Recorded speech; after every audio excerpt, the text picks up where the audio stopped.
What is technical analysis? Technical analysis is a method of evaluating securities by analyzing statistics generated by market activity, such as past prices and volume. It is primarily used to forecast the direction of prices through the study of past market data, primarily price and volume. Technical analysts believe that market trends, as shown by charts and other technical indicators, can predict future activity. They use a variety of tools and techniques to analyze the market and identify trading opportunities.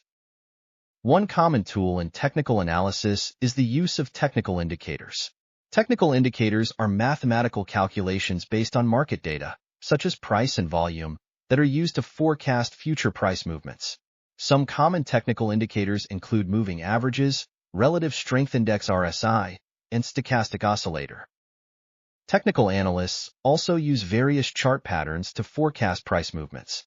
These patterns, such as head and shoulders and triangles, are formed by the price action of a security and can be used to identify buying and selling opportunities.